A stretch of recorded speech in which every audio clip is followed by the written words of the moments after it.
Maria handed me the letter she had read at the wedding reception. I wasn't completely clueless about the situation, but I knew I needed to say something sincere to Maria. Maria, thank you for being born. I wish your father could have seen you in your wedding attire too. Maria's personality changed dramatically after my husband Ted disappeared 15 years ago.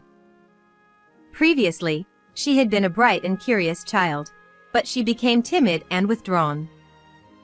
It's likely that her father's absence had something to do with it. Maria collapsed in tears upon hearing my words. I initially thought it was due to overwhelming emotions, but something seemed off. She grabbed my hand while crying, her grip so strong it might leave a bruise. Mom, I'm sorry. There's something I've been keeping quiet about. An unsettling feeling washed over me. She continued, Did Dad betray us? Her eyes held unmistakable hatred. I felt a chill run down my spine. What do you mean? I hurried back home, desperately digging up the spot Maria had indicated. The shovel hit something with a thud. Buried in the soil was a cookie can. Don't open this, I myself warned. Despite my sudden fear, I couldn't leave her to face the truth alone. I steeled myself and opened the can. Encounters come unexpectedly. It was a springtime event when I was 28 years old.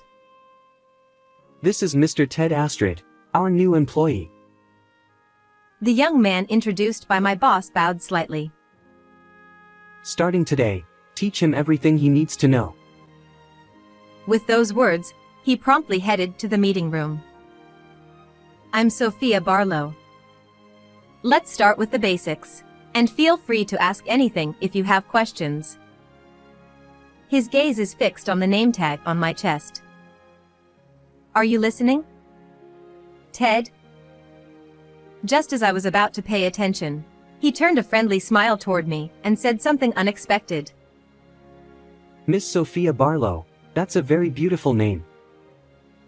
Being told this by a new employee, who was not only meeting me for the first time but also 10 years younger, caught me off guard.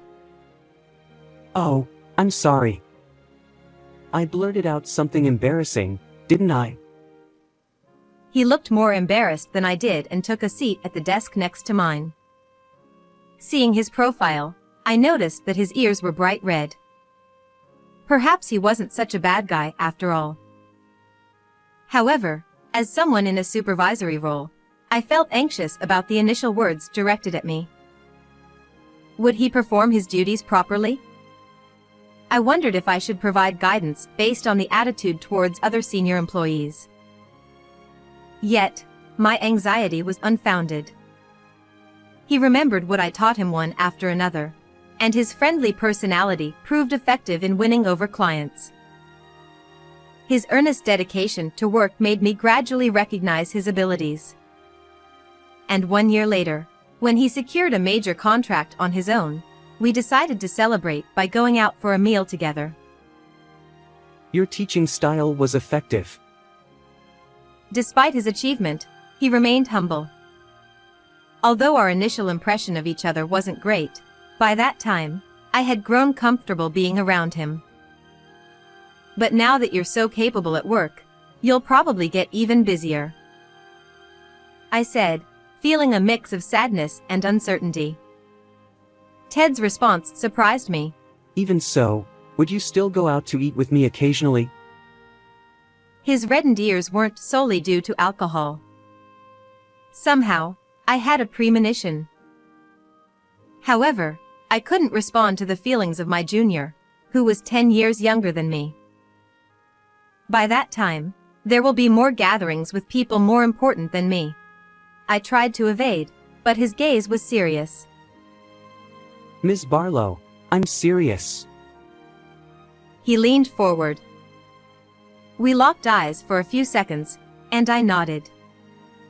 It wasn't just swept away by his momentum. Somewhere deep down, I was drawn to him. Ted Astrid, the man who would later become my husband. Things were going smoothly, and I got married around the time I turned 30.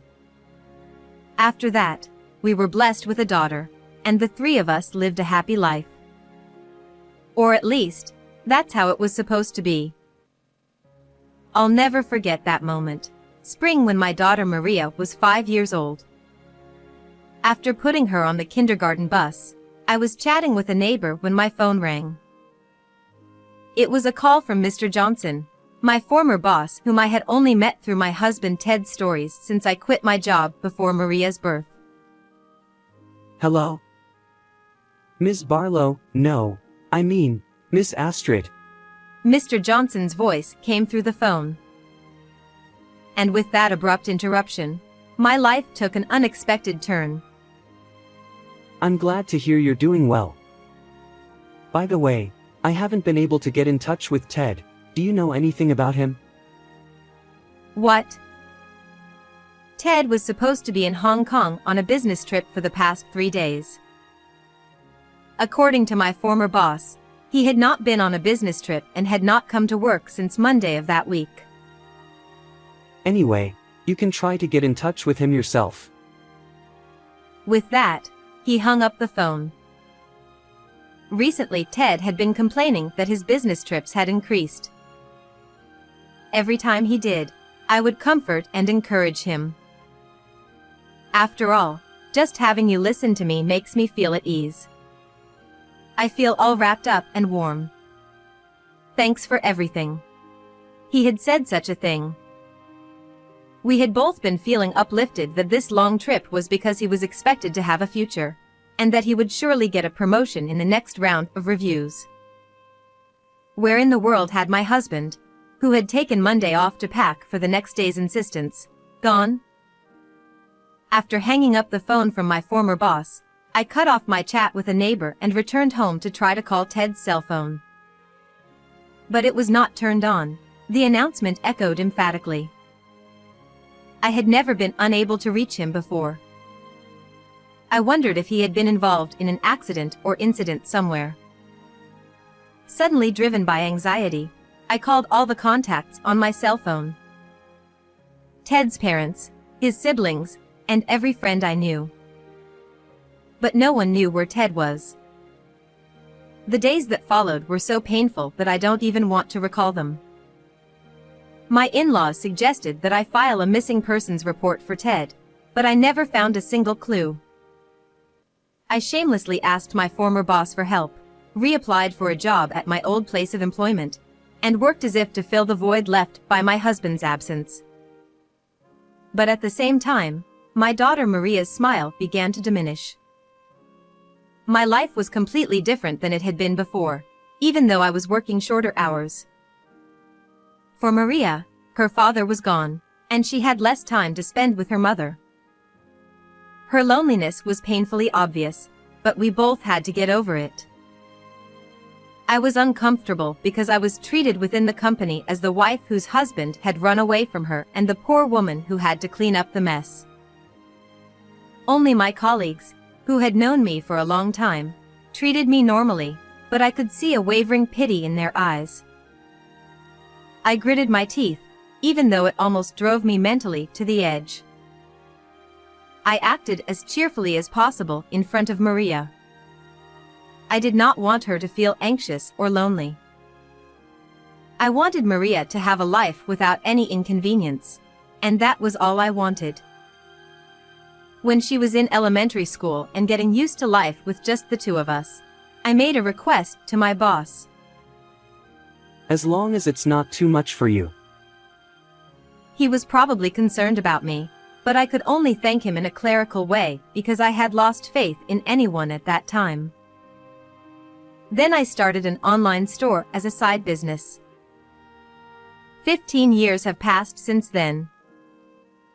I muttered to myself as I watched the cherry blossoms begin to bloom. Mom, what's wrong? Maria, who was walking in front of me, looked back. The image of her in my memory overlapped with her face. Don't tell me you're still nervous, Mom. She laughed mischievously. No way. I haven't been nervous since the beginning. I made a playful show of it and we walked side by side laughing. Today we were meeting Maria and her fiancé's family. Maria, now a fully grown woman, had met her fiancé at the city hall where she had started working after graduating from college. She had graduated from college and started working as a public servant, so it would have been better to get married a little later. Maria was only 23 years old. The day I was first introduced to him, I blurted it out, but Maria said it matter-of-factly. Even you had a gut feeling when you married my dad, didn't you?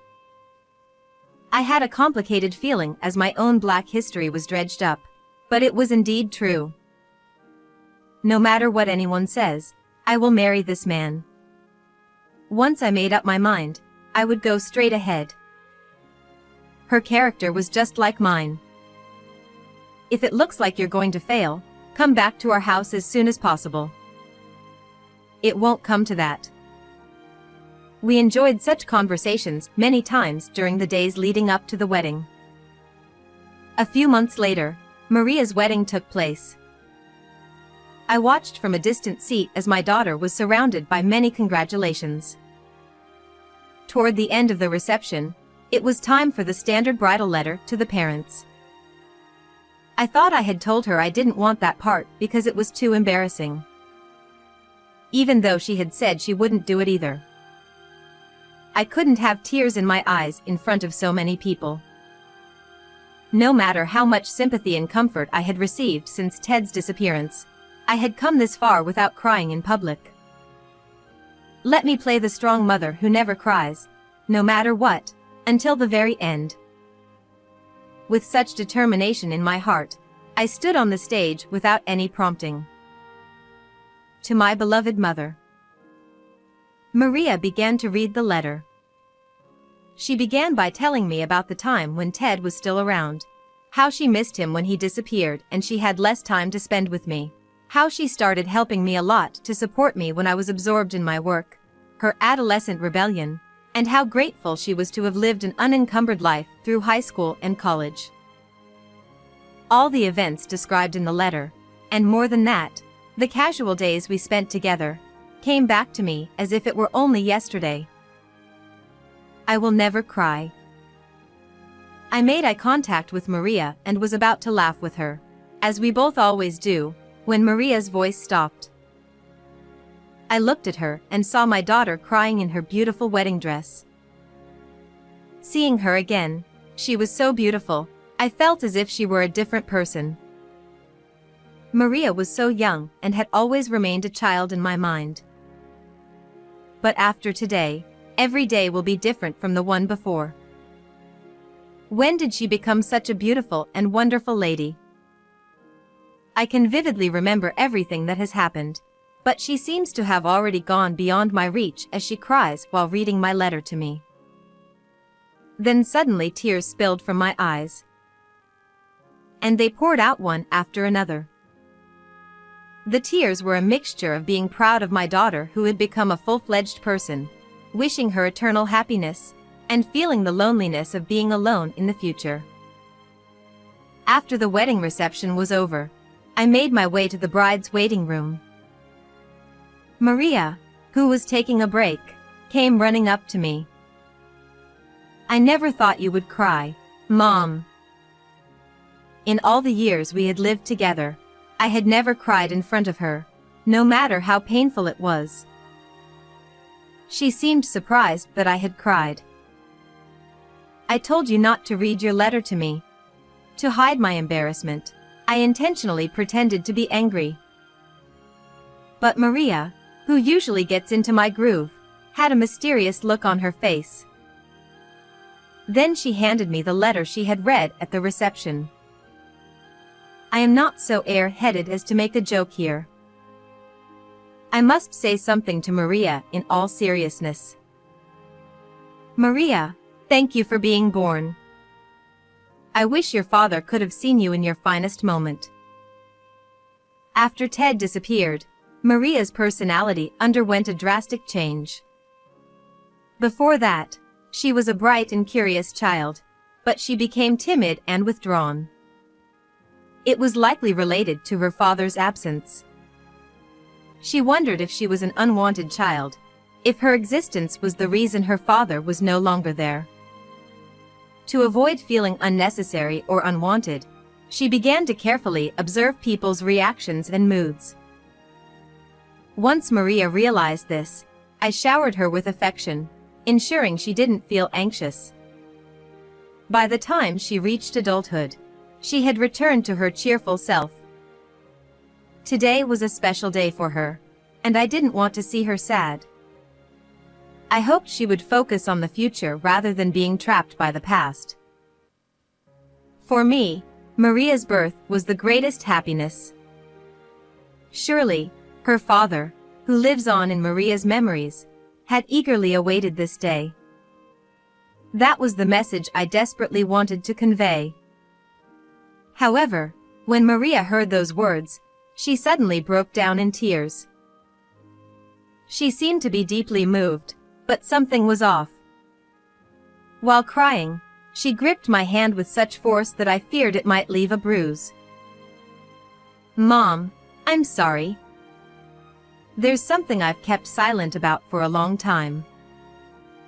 An unpleasant premonition washed over me.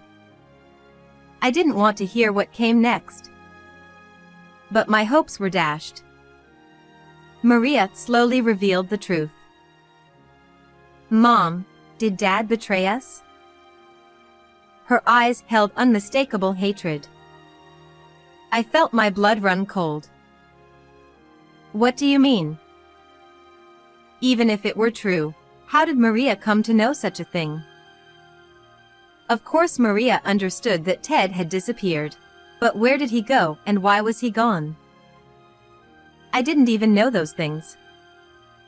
For a long time, I wasn't sure when to tell you. But I didn't want you to be alone with the secret once I was gone. Apparently, the secret was buried in a flower bed in the garden of the house. I'm sorry I didn't tell you until today. At that moment, the groom came into our waiting room after changing his clothes. He was surprised to see Maria crying in pain because she was so sorry for me. I understand. It's okay. After briefly explaining the situation to him, I left Maria to him and ran out of the room. It takes 20 minutes by train from the hotel where the wedding was held to my home. Without caring about my appearance, I ran to the station and squeezed through the crowd to catch the train. The train felt slower than usual. I tried to calm my frustrated self multiple times, but it didn't work.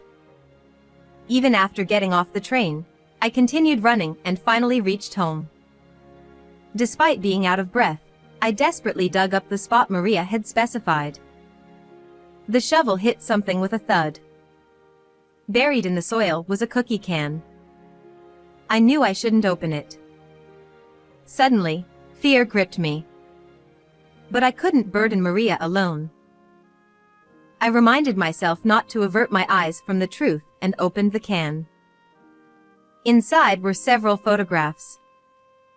Ted and a heavily made-up woman were captured in each one. As I examined them, I discovered intimate photos of the two entangled in passion. Instinctively, I looked away. Could this be the reason Maria mentioned for Ted's disappearance? For a while, I remained crouched in the garden, unable to move. Why would something like this be buried here? The cold night air still enveloped me. The next day, when Maria returned home, I asked her for the truth. It came from Dad's desk. Was it the same desk we had kept in the house for a while after Ted disappeared? I had thoroughly searched it for any clues. I've also examined that desk, I replied, my voice still shaky and unintentionally accusatory. Maria explained the situation with an apologetic tone. Ted disappeared, and when Maria saw me rummaging through his desk, She assumed there was something there. Although she didn't know what it was, she desperately searched through the contents of the desk. Eventually, she found an envelope hidden deep in the bottom drawer. I thought this could help Mom. When she opened the envelope, the same photographs emerged. Young Maria couldn't fully comprehend what was happening in those pictures, but they made her feel incredibly uncomfortable. She felt she shouldn't show me these photos, so she hid them in the cookie can where she kept her toys. I intended to keep this from you, Mom. But what if you found it after I left? It was too heavy a burden for a child to bear alone. To think she had been hiding this all along. I had believed I was protecting her, but perhaps it was the other way around. I'm sorry, Maria. I whispered, my anger toward Ted welling up. To leave such cruel evidence for the family I abandoned. It was a feeling of boiling anger at his irresponsibility. Even if I let my emotions take over in anger, nothing would begin. No, in this case, it should end properly. I headed to the detective agency with the photograph. I had struggled so much to find Ted's whereabouts until now. But based on that photo, the detectives easily pinpointed Ted's location, a tower apartment towering near a certain station, visible in the photo. They staked out the place and confirmed Ted and the woman coming and going. And they even determined the room number for me. They said Ted frequently used food delivery services, so I decided to impersonate a delivery person and sneak into the apartment building. When I rang the intercom at the auto-locked entrance, I heard a familiar voice. After giving the delivery company's name, the automatic door opened with a polite please. The elevator ascended rapidly to the upper floors. My heart raced, and nausea washed over me. It wasn't too late to turn back. Despite questioning myself repeatedly, I walked all the way to the door where Ted and the woman were likely to be. With trembling hands, I pressed the intercom button, adjusting my face mask and pulling my cap down low. Hi. Once again, I heard a familiar voice through the intercom. Delivery. Nerves got the best of me, and I accidentally stumbled over my words. What kind of delivery was this? Surely, he'd find it suspicious. But I couldn't say anything more. What should I do? Just as I considered fleeing, I heard the click of the door unlocking. Did Eve order something, I wonder? The face that appeared on the other side was unforgettable. Though my memories were frozen in my 20s, there was no mistaking the man who stepped out, my husband, Ted. He still wore that friendly smile from back then. Ah. My voice slipped out, but Ted didn't seem to recognize me yet. Ha! What is the delivery? Ted glanced around me, noting that I only carried a shoulder bag. And then... What's going on, Ted? A nearly half-naked woman emerged from behind Ted. This was her, Eve McEnroe, 49 years old. Her parents seemed to be rich, and she lived an elegant life here. I recalled the information the detective had given me. She was the woman Ted had been living off since his disappearance. Seeing her face, I regained my composure and anger. I removed my face mask and cap, then addressed the dumbfounded pair. I'm Sophia Astrid. Ted Astrid's wife. Ted stared at my face for a moment, then... Ah! He let out a panicked scream and fled deeper into the apartment. Oh dear. As I watched Ted's retreating figure, Eve stood before me. How bold of you to claim to be the wife of a man you haven't seen in years. She crossed her arms, a smug smile playing on her lips. But I couldn't back down now. Likewise, it seems my husband has been quite taken care of all this time. I smiled sweetly and delivered my introduction. Eve continued to scrutinize me, as if examining every inch of my body. Can you explain to me what has happened so far? I asked as if to shake off her gaze, and she told me a story similar to the one the detective had told me. One day, Ted met Eve at a club during a business trip. Impressed by him, Eve brought him to her apartment, which also served as her villa. After that, Ted returned to our home where Maria and I were waiting, seemingly unfazed. However, he started visiting Eve frequently. Gradually, Ted became enamored with Eve's wealth and the pampered lifestyle she provided. Since leaving us that day, he has been living under her care. He no longer resembles the responsible, dignified man he once was. Are you here to reclaim Ted? Her nonchalant tone irritated me. I replied, no, I don't need him anymore. I just have one last thing to do as his wife. Eve cocked her head. My husband, Ted Astrid, and Eve McEnroe. I would like to charge you both for alimony. Eve nodded her head without changing color. How much compensation are you seeking? With a provocative glance, she continued, name your desired amount. But her expression changed when I uttered the next words. Oops, sorry, the name McEnroe belongs to your family. Miss Field, I'll also consult with Mr. George Field, your husband. With that, I left, knowing that revealing Ted's existence could cause a major scandal. The impact on Eve remains uncertain, but surprisingly, my strategy worked flawlessly. With that, I bowed my head and left the place. I knew from the detective agency's research that Eve had a husband. I heard that he was married to her for political reasons, but if this became known, it would be a serious problem. How much effect this fact would have on her was unknown, but it was surprisingly effective. Don't tell my husband.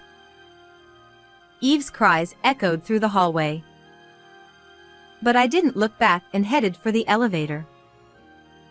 She was almost half naked and did not follow me until she ran out into the hallway.